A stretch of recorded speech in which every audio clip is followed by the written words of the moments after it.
If you are wondering why we have both nuclear weapons and now biological weapons deployed around the planet, an investigation of Kissinger and Rockefeller is completely condemning. Read along with me this 1970 document classified by Kissinger concerning his plan to reduce third world populations. It reads, quote, "There is a major risk of severe damage to world economic, political, and ecological systems, and as these systems begin to fail, to our humanitarian values. The urban slum dwellers, though apparently not recent migrants, may serve as a volatile, violent force which threatens political stability. In international relations, population factors are crucial in and often determinants of violent conflicts in developing areas, and there is no single approach which will solve the population problem. The complex social, economic factors involved call for a comprehensive strategy. At the same time, actions and programs must be tailored to specific countries and groups." According to Time magazine's managing editor, Walter Isaacson, whose biographies include Kissinger, having served the fledgling CIA as a Nazi hunter at the end of World War II, Kissinger was ordered to bring Nazis not to justice in the Nuremberg trials, but to America to serve in high-level military and industrial positions. Here is the classified document showing his top-secret Nazi exfiltration program was carried out under the code name Project Paperclip. Chief officials in the Nazi Party ran a company called IG Farben. They were contracted with Rockefeller Standard Oil Company to develop rubber and purchase oil to gain the fuel for Hitler's war machine. Chief counsel and intelligence officer for the Rockefeller Standard Oil Company was, at that time, Alan Dulles. Here, from CBS News' award-winning correspondent, Paul Manning, from his timeless text, Martin Bormann, Nazi in Exile, is a photograph of CIA Director Alan Dulles next to IG Farben president and Rockefeller partner Hermann Schmitz. Among Paperclip's Nazis that went to work for the U.S. Navy was Eric Traub and his assistant Ann Berger. In 1951, Traub worked for the Naval Medical Research Institute laboratory in Bethesda. His work with Berger included investigating 40 strains of highly infectious viruses. Eric Traub was Hitler's top biological weapons developer. So America actually inherited Hitler's biological warfare program, and Kissinger knew all about it. 2 decades later, Kissinger was positioned in the Nixon White House by Vice President Nelson Rockefeller, who also appointed Henry to direct the Council on Foreign Relations study group concerning the deployment of nuclear weapons throughout Europe. This is how America came to develop, with the help of Kissinger and the CIA, its modern arsenals of nuclear and biological weapons. It was a sweet marriage between economic and political interests, government and private industry, directed secretly through covert intelligence.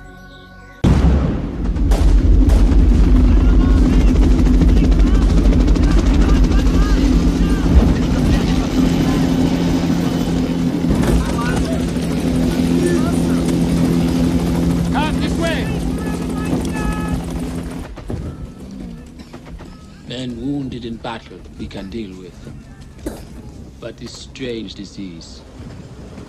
30 men dead yesterday. 18 the day before. We need supplies. Plasma, penicillin. We'll get you everything you need, Doctor. You're Americans.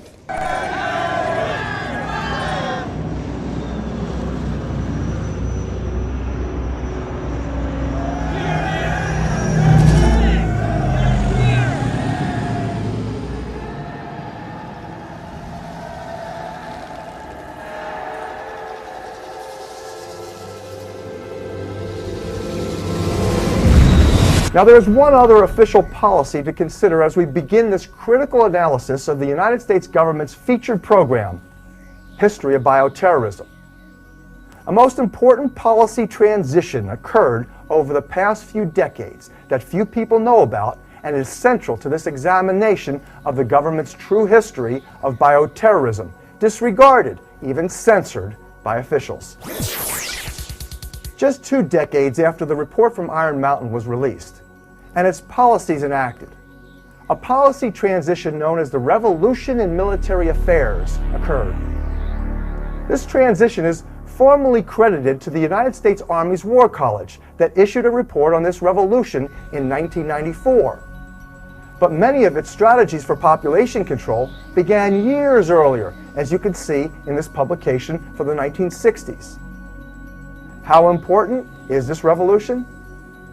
The military equated its content to the discovery of gunpowder and the atomic bomb that revolutionized warfare globally.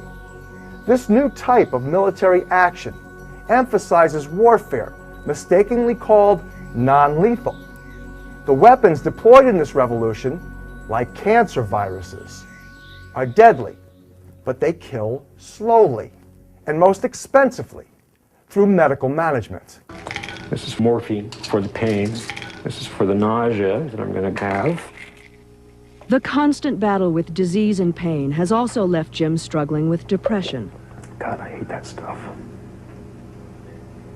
Being tied to the pill bottle, being nauseous and sick all the time is not quality of life for me. That's not life. I mean, I'm living, but I'm not part of life. Come on, Jim, relax. Relax. I don't know whether just to stop all the medications and allow the disease to run its course or to keep fighting.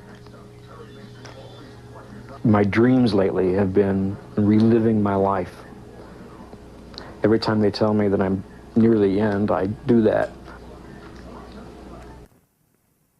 These non-lethal armaments include the use of toxic biological, chemical, and electromagnetic technologies, including genetically modified microorganisms called GMOs, used to slowly but surely make people sick.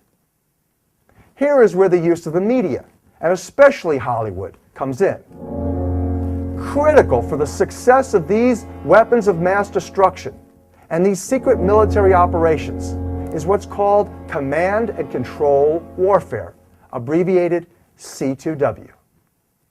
Officials at the War College were very concerned that these new systems of control may run contrary to American values, and that their introduction might be opposed by, quote, unconditioned individuals.